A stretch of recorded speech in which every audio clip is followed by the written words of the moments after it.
नमस्कार, good morning family. कसे आहात? मजेतच असाल. मी काय मजेत नाही आहे, कारण 3 दिवस झाले गाडी बंद आहे आणि त्यामुळे मी चालतच कामावर चालली आहे. सकाळी आज सुट्टीचा दिवस आहे. सकाळी बाहेर पडली, खूप छान वातावरण होतं आणि मला मनामध्ये एकच गाणं गुणगुणत होती. मी म्हटलं चला तुमच्याबरोबर शेअर करूया. सकाळी स्वामींचं नाव घेतलं ना तर खूप छान वाटतं. जिंकण्याचा मोह नाही, हारण्याचे भय नाही.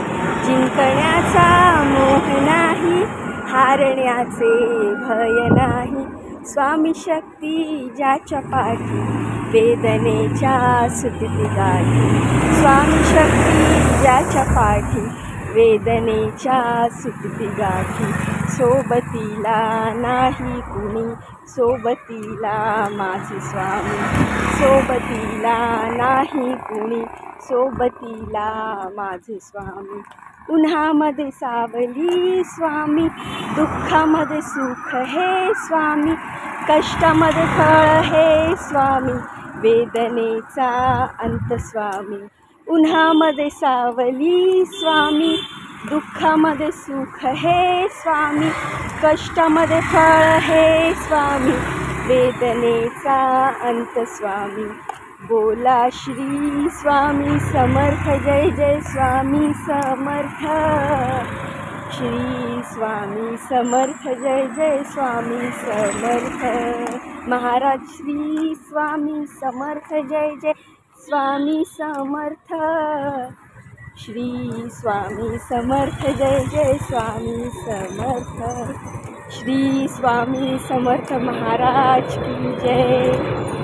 चला, वरून प्लेन चाललेला त्यामुळे खूप मोठ्याने आवाज येत होता आणि मी चालतच बस स्टँडला निघाली होती. इकडून बस पकडून हायवेला उतरणार, तिकडून परत चालत जाणार. गाडी बंद पडल्यामुळे चालत निघाली आहे. गाडीचं काम व्हायला वेळ लागणार आहे, त्यामुळे काही दिवस असंच चालणार आहे.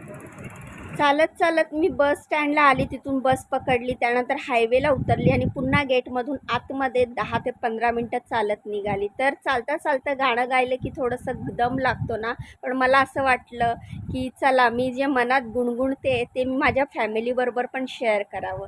तर खूप छान अशी सकाळ होती.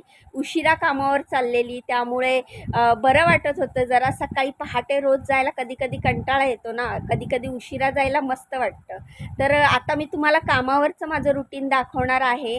तुम्हाला माझं गाणं कसं वाटलं मला कमेंट करून सांगा. माझा आवाज काय एवढा चांगला नाही आहे, पण मला खूप छान वाटतं स्वामींचं भजन म्हणा, गाणं म्हणा, गुणगुणायला. आणि फायनली मी या टॉवरमध्ये पोहोचली. आता कामाला सुरुवात करूया आणि मग तुम्हाला मी दाखवते की आजच्या सुट्टीच्या दिवशी मी कामावर काय काय बनवते. माझ्या व्हिडिओतनं मी तुम्हाला माझं डेली रुटीन दाखवते आणि दाखवण्याचा प्रयत्न करते की घरी कामाला येणाऱ्या कामवाल्या बायकांचं रुटीन काय असतं. पहिल्या कामावर पोहोचली. आज मला इकडे 2दा यायचं आहे. पहिल्या कामावर मी इकडे पहिले लंच बनवणार, त्यानंतर मॅडम उठल्याच्या नंतर त्यांना गरमागरम ब्रेकफास्ट द्यायला परत येणार. तर लंचसाठी त्यांनी मला ही मसूरच्या डाळीची आमटी बनवायला सांगितलेली. त्यांनी सांगितलं महाराष्ट्र स्टाईलची तुम्ही ह्या मसूरच्या डाळीची मस्त अशी आमटी बनवा. मस्त कांदा टोमॅटो टाकून ही मसूरची डाळ बनवली. त्यानंतर भात बनवलेला आहे.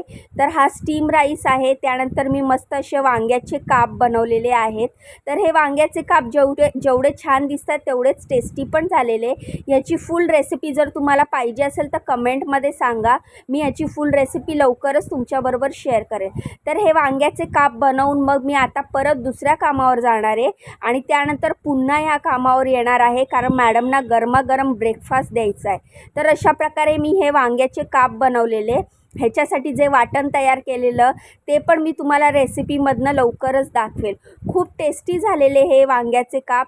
मॅडमना आणि सरांना खूप आवडले. एकच वांग्याचं काप केल्यामुळे त्यांना अजून हवे होते. नेक्स्ट टाईम जास्त बनवेल. अशा प्रकारे इकडून कामावरनं निघाली मी. आता चालली आहे दुसऱ्या कामावर आणि तुम्हाला दाखवते की मी दुसऱ्या कामावर काय बनवते. तर दुसऱ्या कामावर त्यांनी मला आधीच सांगितलेलं त्यांच्याकडे पाहुणे येणार आहे, त्यामुळे आज मला जास्त स्वयंपाक करायचा होता. सकाळीच केस धुतली होती, त्यामुळे ही केस अशी आहे ना कोंबड्यासारखी वर उडत होती आणि त्यात चालत आलेली ना, तर हवा लागून ती केस अशी वर येत होती.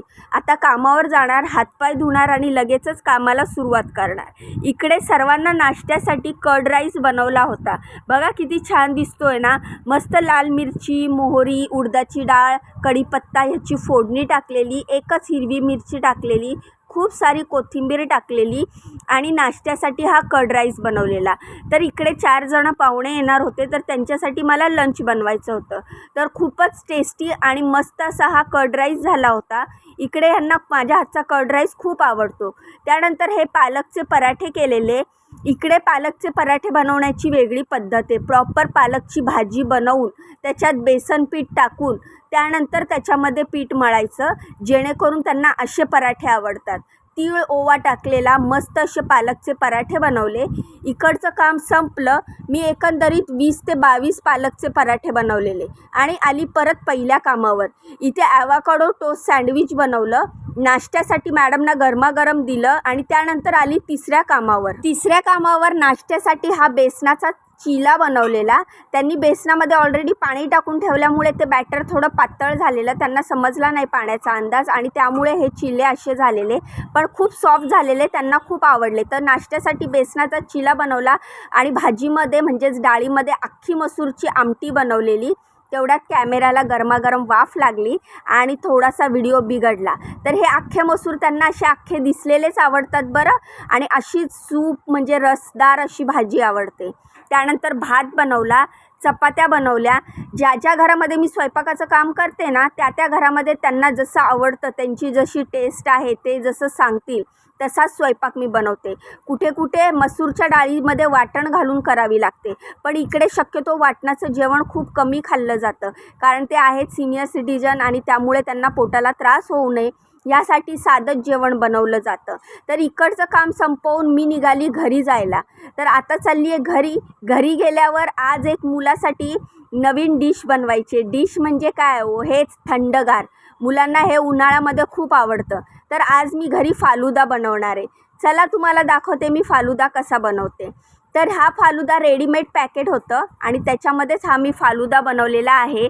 1 लिटर दूध छान उकळून घेतलं, त्यानंतर रेडीमेड डीमार्टमधनं आणलेल्या फालुदाचं पॅकेट मी टाकलं. स्ट्रॉबेरी फ्लेवरचा हा फालुदा होता. छान उकळून घेतलं चांगलं 10-15 मिनटं, थोडंसं दूध आटू दिलं आणि त्यानंतर ना हे फ्रीजमध्ये ठेवलं आणि मग मुलांनी ते खाल्लं. तर बघू शकता तुम्ही. त्यानंतर मी गाडी घेऊन गॅरेजला आली. पेट्रोल काढण्यासाठी ही कॅन आणली. गॅरेजवाल्या दादांना गाडी दिली. मला पुन्हा गॅरेजला फेऱ्या मारायच्या आहेत. तर कसं आहे ना, आपण गॅरेजला गेलो तर ते काम पटापट करतील, नाहीतर गाडी अजून 4 दिवस तशीच उभी राहील. तर असा आज धावपळीचा आणि गॅरेजला पळापळी करणारा दिवस होता. तर व्हिडिओ कसा वाटला कमेंट करून सांगा. व्हिडिओला लाईक करा, चॅनलला सबस्क्राईब करा, इंस्टा फेसबुकवर फॉलो करा.